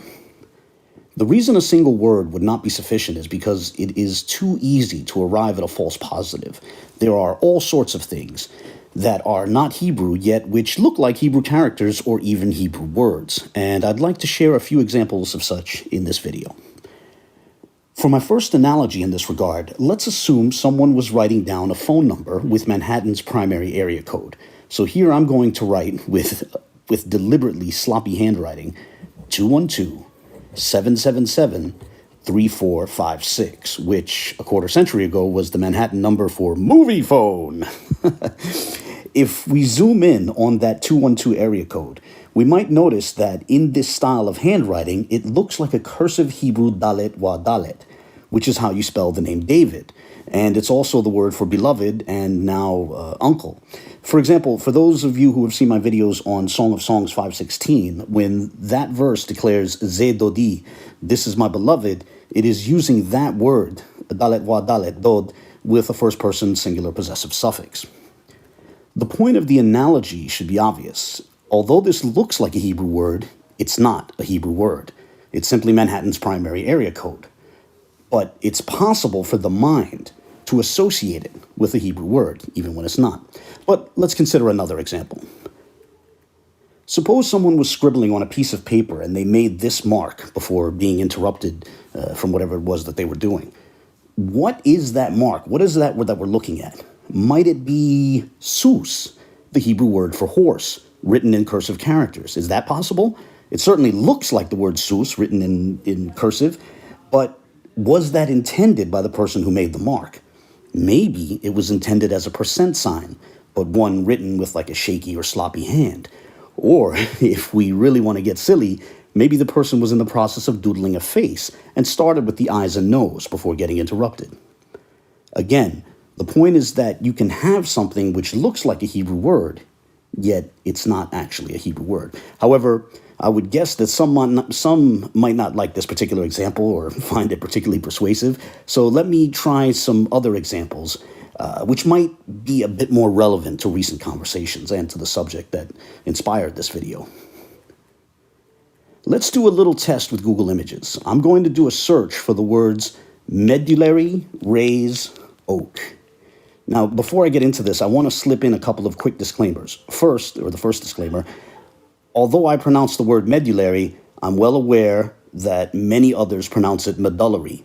If you feel I'm mispronouncing it, if you prefer to pronounce it medullary, if you feel that's the correct pronunciation, fine. I ask that you forgive me, but some of you might have had a brief section on dendrology or even botany in general back when you took undergrad biology or earth sciences or whatever, and you may have heard the word pronounced medullary or something along those lines. Whatever the case. Second disclaimer, although I am exploring here medullary raise and wood, I am not positively asserting that the markings on the pews in Savannah are necessarily medullary raise. I think that's at least possible, but as I've never examined those boards, I have no way of knowing for certain, and thus I fully acknowledge that they could well not be medullary raise. I fully acknowledge that. Whatever the case, those disclaimers out of the way, let's get right into the results that came up. I want to begin with this second image, the one in the middle of the top row. As we zoom in on this particular piece of wood, I would propose that among those naturally occurring medullary rays, we can find a portion that looks a bit like a cursive yod yod nun, which is the word for wine in Hebrew, yayin. And because these are simple straight lines, you can honestly find things that look like the Hebrew word yayin, at least in the cursive script, in a variety of places. And the reason why the cursive is relevant is because it's less ornate than like a standard Ashuri script. But whatever, despite the fact that this looks like a Hebrew word, it's just random, naturally occurring cellular structures. Okay, putting that aside, let's consider an even more dramatic example. So returning to our search results, I'd like to now look at that third hit at the top right. Zooming in on this piece of wood, I'd like to focus on this portion right here. I would propose that this portion looks like the Hebrew characters lamed yod yod.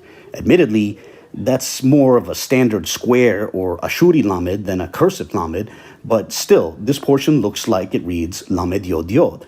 However, is that a Hebrew word? I would propose that if you want to go the Sephardi route on this, because as some have done that, if you want to go to the Sephardi route on this, one might propose that it's actually a Ladino word, which is to say a Spanish word written in Hebrew characters. In Ladino, this is how you spell ley, the word for law, and a creative mind can then build imaginative possibilities around that fact. For example, I'd like to turn to this old Ladino Passover Haggadah, available on HebrewBooks.org, and I'll share a link in the video description. This work contains readings which various Ladino-speaking Jews would go over on the night of Passover. So I'm going to scroll down to the 33rd page of the PDF and look at this portion right here at the bottom of this page. It reads as follows. Si Mosa llegaba delante monte de Sinai, y no daba a nos a la ley, abastaba a nos, which means if we were brought near Mount Sinai and the law was not given to us, it would have been enough for us. And notice the reference to the Torah is via that Ladino word, ley, spelled lamed yod yod. And then at the top of the next page, the same word appears again, when in the very next line, it's stated, si daba a nos a la ley, y no nos hacía entrar a tierra de Israel, abastaba a nos. If the law was given to us and we were not enabled to enter the land of Israel, it would have been enough for us. And aside from that, in this same Haggadah, there's actually another use of the string of characters lamed yod yod, but as a Hebrew construction rather than as a Ladino word. To show that, I'm going to scroll down to the 48th page of the PDF. And on this page, the work quotes the 136th Psalm. And in the Hebrew text, when the opening verse of that psalm commands the people to give thanks to the Lord, the tetragrammaton appears. However, as this work is not going to employ the tetragrammaton, it instead employs a double yod, where the tetragrammaton appears in the biblical text. As was mentioned in the previous videos, some rabbinic works use the double yod as a reference to the tetragrammaton, and here we see an example of that phenomenon. But in this case, there's a lamed prefixed to the double yod as a preposition to the Lord. As a result, we have a sensible use of the string of characters lamed yod yod in Hebrew, meaning, as I said, to the Lord, to Yah, la Yah, l'Adonai, however you want to pronounce it. Now, having looked at all that, a sleight of mind can occur here. Imagine someone declaring that the second piece of wood we looked at, we found a reference to the Lord, as if the Lord was winking at us and saying, "Here I am, you have found me." And we also found a reference to the law, a Sephardic Jewish reference to the Torah. But alas, no, none of that is actually in the relevant pattern on the piece of wood we looked at. While a portion looks like a string of Hebrew characters, it's not actually Hebrew, or Ladino for that matter. Rather, these are just naturally occurring cellular growths. So, jumping back into our Google image search, I'd like to look at just one last piece of wood as one last example. I'd like to look at these two boards on the right. So I'll zoom in, and then I want to rotate the image 270 degrees like this. And now I'd like to zoom in on that top board. Looking at this board and recalling that some had tried to find resemblances to specifically the Soletreo script, I would propose that these markings resemble 3 was and then wa yod dalet. And again, I'm saying it looks like a bit like specifically a Soletreo dalet. Not a dalet in other forms of cursive, and definitely not an Ashuri dalet, a Solitreo dalet. Here too, if one's mind is creative enough, they can build an elaborate and imaginative narrative around these markings to make sense of them, like a sort of dendrological midrash. So, having a little fun, let's suppose that the first wa in each alleged string of characters is a conjunction, a prefixed wa. So if we're going to ignore those purported conjunctions, then the first word would be spelled wa, forming the word wow, which means peg or pin or hook. And perhaps it's worth noting that even when it refers to a hook, it's still referring to an object which is driven or sort of drilled into a vertical surface, and then people hang things from the portion that protrudes outward, which is, say, the portion that's still sticking out.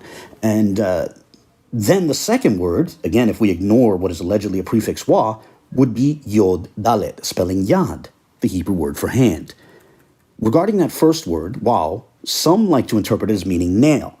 Now, if you have a problem with that, okay, but just for the sake of the thought experiment, I would ask that we run with that. And imagine the person working with this wood was himself a carpenter, and thus, as a carpenter, he felt a special kinship with Christ, or at least the family of Christ.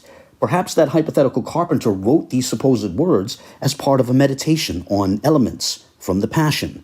Maybe this was a small portion of a longer litany of related things. Perhaps this portion read, and a nail, and a hand. And you get the point. The mind is able to build elaborate conceptual structures to attempt to shed light on very small bits of data. Sometimes a healthy dose of creative imagination is mixed in. In this last example, one might take some, like mere medullary rays and turn them into an allusion to the crucifixion. That's the power of the creative mind. But it doesn't necessarily reflect reality. And this takes us back to the central question of this video. Why is the challenge to find a coherent phrase or coherent sentences? Why are simply individual words insufficient? The answer is because an approach which only looks for individual words is far too susceptible to false positives. It is far too easy to find a variety of things and interpret them as Hebrew words when they really aren't. Perhaps that's possible with sentences as well, but surely it would be much more difficult. I want to dedicate this video to two wonderful people, just a couple of beautiful souls, those being Yakoba and Sister E, as while I was away, they found it in the kindness of their hearts to take time out of their busy schedules and get on social media to ever so sweetly encourage me to return to this subject soon. I thought that was very cool, so I extend my thanks to both. Okay, now on a more serious note, back on December 7th, Kelly Richardson released another video on the subject of the pews at First African Baptist Church. And I must say, the end of the video stood out as quite different from anything which had appeared in any of his previous videos on the subject. You see, over the course of the 14 months which transpired before this particular video, Kelly Richardson had put out or participated in at least a half dozen videos on the subject of the pews, each of them over an hour long, and yet none of them ever getting around to examining the markings on the pews, which, we would think should have been the centerpiece of the discussion. Now, mind you, this video from December 7th also got mired in some off-topic distractions, like speculating about people's motivations and all that. But towards the end, in the last 9 minutes, Kelly Richardson finally did what I and others have been inviting him to do for over a year, and that is he looked at some of the markings and he proposed a string of characters. And, for that reason, I'd like to say thank you to Kelly Richardson for finally getting around to doing that. I do appreciate his effort in that regard. And even better, the particular pew that he looked at happened to be the same pew that I had examined in my video from over a year ago, which had proposed a hypothetical case for Arabic in that pew. And Richardson seems quite pleased with what he proposed vis-a-vis what I had proposed 14 months earlier. I know if he had any glimpse that he could come against what we put out, especially closing out with that pew that he tried to say was Arabic and prove that he had no clue of what he was talking about. So In this video, I'd like to look over Richardson's proposed reading for the pew and compare it to a slightly revised version of my, again, hypothetical case for an Arabic reading for that pew. Interestingly, although Richardson is once again declaring that there will be no more discussion, the reality is that the discussion is just getting started. We are just now reaching a point that I had hoped we could have got to about 14 months ago, which is to say, we're finally starting to look at the pews and discuss their different features. Whatever the case, let's begin with a salient portion of Richardson's presentation. Just to be clear, he's proposing that the relevant markings read in Hebrew, Yod Zayin Resh Yod Yod Yod Lamed. And yes, that's a triple Yod, 3 consecutive Yods. But also to be clear, he's proposing this string of characters appears in specifically the Soletreo script. So in these brief clips, you'll see Richardson attempt to give a justification for putting aside most of the markings on the pew. Then you'll see him lay out the precise string of characters that he feels he sees in the portion which he isolated. And then he'll note what precise word he thinks that spells. And then finally, he'll attempt to support his interpretation by running that precise string of characters through an online Hebrew translation site at doitinhebrew.com. So here you go. Take a look. The first error is assuming that this pew was written by one person. If he would have done the proper analysis on the pew, he would clearly see that there was at least 2 people or 2 different tools used to write cursive Hebrew or Soletreo on these pews. If you zoom in on the writings, it's obvious and it is supported. The yellow writings to the left of your screen is me writing out the highlighted section of the pew. Altogether, they are pronounced Yiz-Re-Il or Is-Re-Il. Is-Re-Il. Let's confirm it with the tool Abu describes as unreliable in his attempt to debunk Benaiah Israel.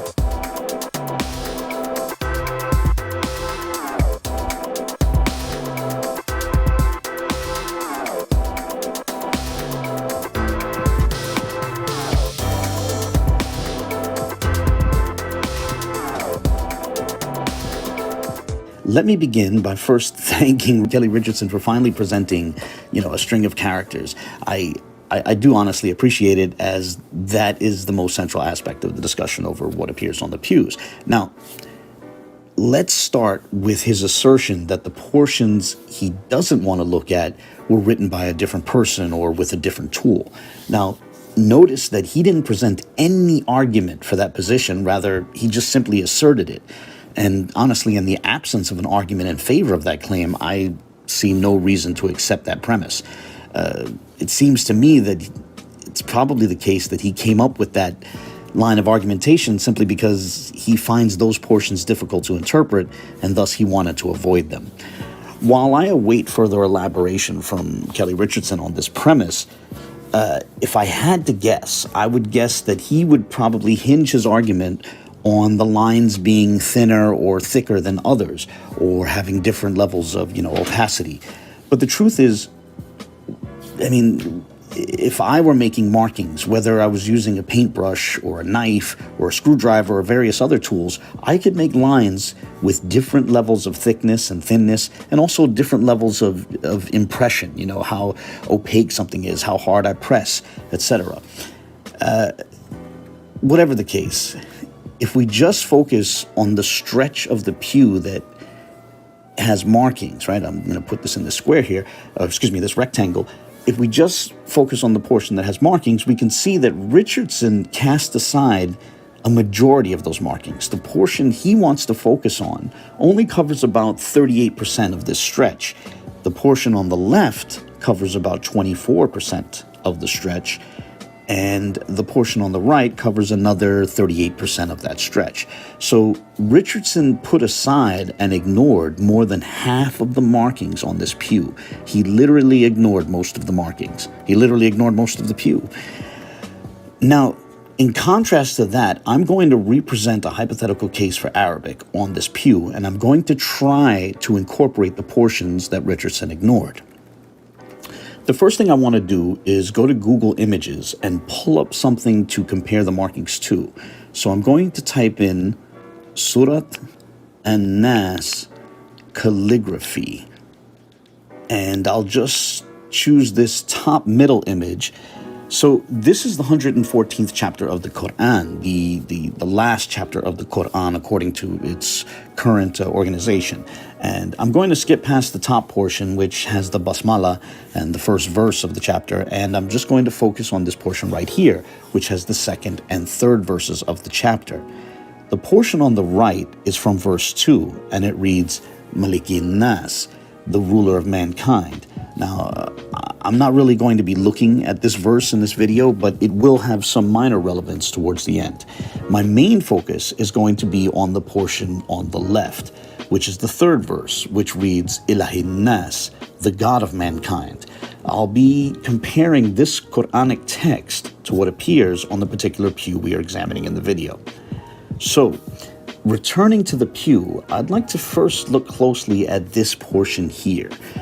Kelly Richardson felt that there's a clean break between two characters here, but I see markings in between the portions he proposed. Being that he referenced alleged tools which were used, assuming for the sake of argument that these are, man-made markings, I'm happy to say that maybe the person making these markings might have had to employ multiple strokes, but that does not seem obvious to me as obviously ruling out the possibility that it was intended as part of a continuous flow. In other words, this portion here could have been intended as a continuous flow, even if multiple strokes were used to ultimately put that flow together. With that in mind, I do see a clean break here. You have this portion that hooks upward, and then there's sort of a dot above that hook. So with that in mind, pulling back, this portion here looks to me like an Arabic nun alif. It looks like a sort of hook, but with a dot above the shorter portion. And when looking at the Quranic text that we pulled up, a nun alif appears right here. Returning to the pew, the next portion I would like to focus on is the portion on the left, which is one of the portions that Richardson ignored. Notice this portion here sort of goes downward, then raises up a little bit, then drops a bit again and rises again, almost as if it's forming something like a W. Can you see that? As we pull back now, notice that portion that it also has another part that hooks off dramatically to the left. And therefore, I would propose that this looks like an Arabic final scene. And as we return to our Quranic verse, we find precisely that Arabic character scene, final scene specifically, in basically that same spot. And this gives us the Arabic word nas, which means mankind. In my first video on a hypothetical case for Arabic on this pew, I also showed this calligraphic form of the name of the chapter, Surat an-Nas, and I highlighted the word nas in that as well for the sake of comparison. So one of the portions that Kelly Richardson wanted to ignore actually looks like an Arabic character and fits very well with an Arabic interpretation of this pew. The next portion that I'd like to focus on is this line here, as it is to the right of the portion that Richardson proposed was a yod. So this is another portion that Kelly Richardson wanted to ignore. Here I would propose that this looks a bit like an Arabic alif. Returning to the Quranic text, we find an alif in this position here. Now, the next portion I want to look at on the pew is this portion right here. Kelly Richardson had proposed that this portion has 4 characters within it, Yod, Zayin, Resh, Yod, and in specifically the Soletreo script. In my first video on a hypothetical case for Arabic in this pew, I showed this calligraphic rendering of the same chapter, and I noted that the word ilah is rendered like this, with that hook on the top right. So in the Quranic text we have been looking at, I would propose that this could correspond to this portion here, where you see the arrow pointing to. This portion is actually 2 characters, lam, ha, I'd propose here that the hook in the corresponding marking on the pew could just be a more dramatic rendering of the lam in lam ha. As I said before, if we assume this is a man-made mark, the person who made it might have had to use multiple strokes to make this continuous flow of two characters, lam ha, but it seems to provide an easy explanation of why there isn't a clean break between what Richardson wanted to interpret as multiple separate characters. Multiple separate Hebrew characters, that is. In Arabic, multiple characters can form a continuous flow. So on this interpretation, we now have two words. On the right, we have alif lam ha, spelling the word ilah, which means God. On the left, we have nun alif sin, spelling the word nas, which means mankind. But what about those two lines right in between those two words? Well, returning to the Quranic text, the only portion that has not been highlighted in the verse is, and specifically verse 3, is precisely the two lines between the word ilah and the word nas. This portion here, two lines forming the definite article, alif, lam. So on the pew, I'm going to highlight those two little lines and interpret them as an alif lam, the definite article on the word nas, forming the word an-nas, the mankind, the humanity. So now we have the full Quranic verse reading ilahi nas, the God of mankind. And at this point, those familiar with Arabic will be within their rights to note that that's a very short alif and lam in what's being proposed as the definite article for an-nas. For that reason, this would probably be it's probably the most curious portion of this interpretation of the pew. But remember that Richardson was proposing that these allegedly man-made markings were made specifically by slaves. You see, the pews were built by slaves, and it's claimed that the same slaves who built the pews also made the markings on the pews. Now, assuming that's true, with that in mind, I'd like to turn to this document, which is currently displayed at the University of Pennsylvania. I'll share a link in the video description.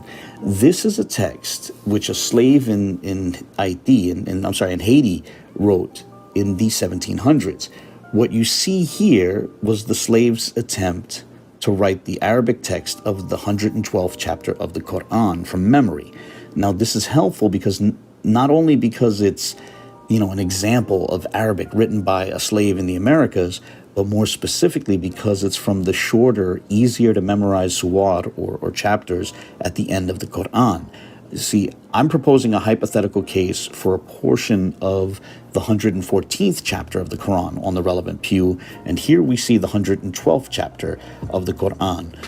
Both these chapters are part of a collection of very short chapters at the end of the Quran, which many Muslims find relatively easy to memorize. Moreover, this text shows a real-world example of how when a slave in the Americas wrote one of those shorter Quranic chapters from memory, there could arise, I'll try to put this delicately, there could arise curious features that might strike a student of Arabic as respectfully perhaps being indicative of the writer not being fully attentive to the alifs and lams in the text that they were attempting to reproduce from memory. First, note that in the basmala, the word Allah is missing a lam. It's spelled alif lam ha rather than alif lam lam ha, with two lams.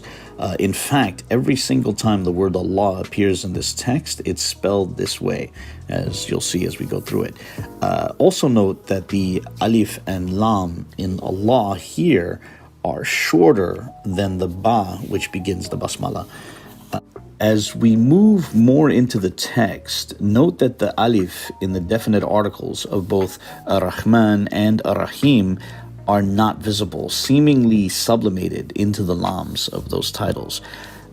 Then, as we move beyond the basmala into the first verse of the chapter, note that the word ahad does not have a visible alif, and I'd propose that the same is the case when the word ahad appears again at the end of this chapter in this particular rendering.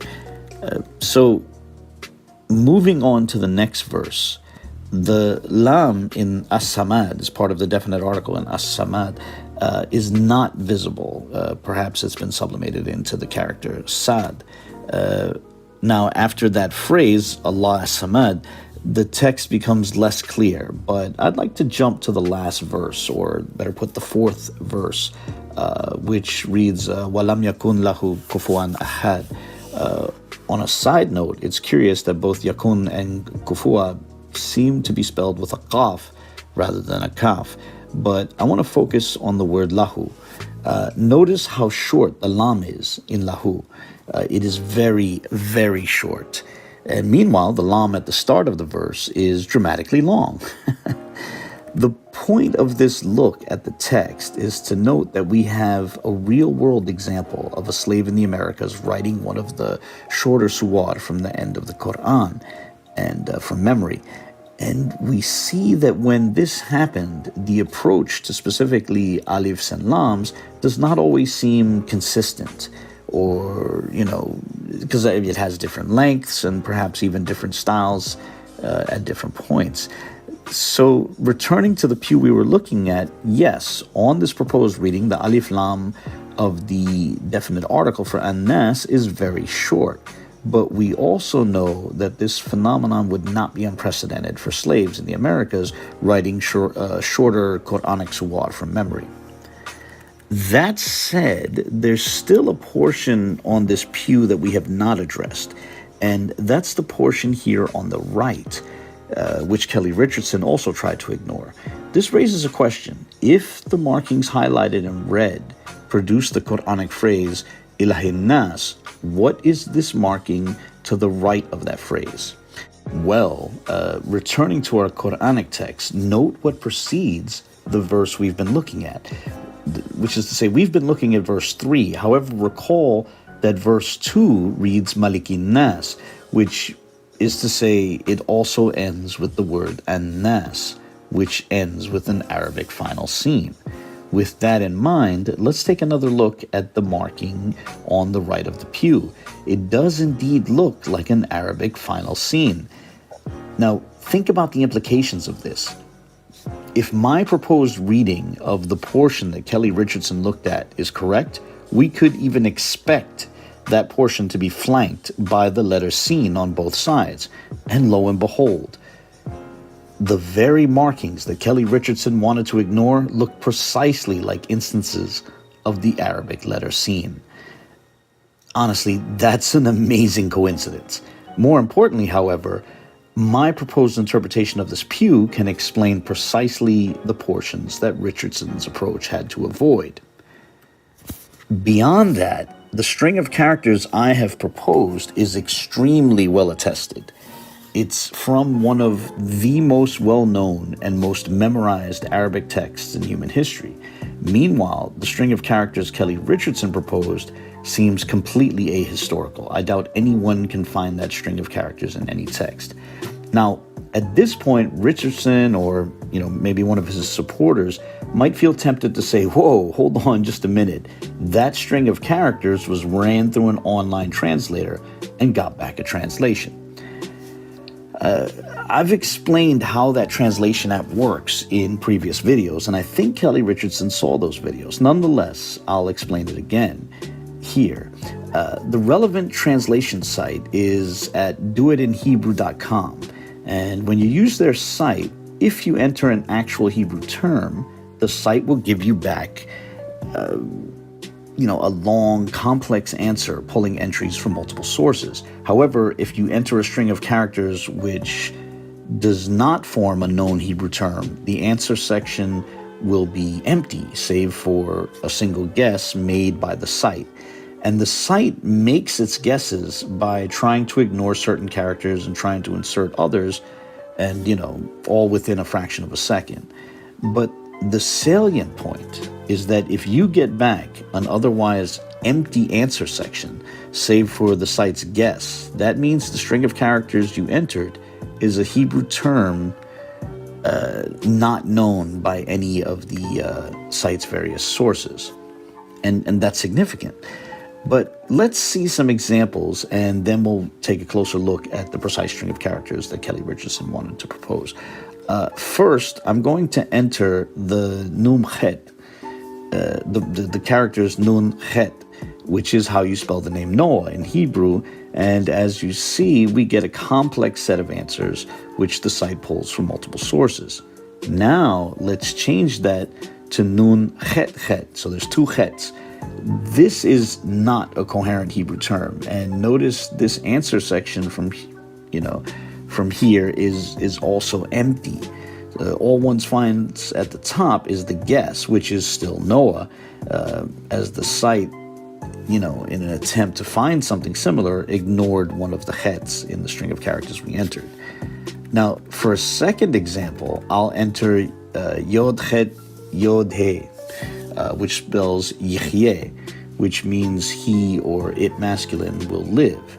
And we see that for this verb, we get a complex set of answers when we run it through the translation site.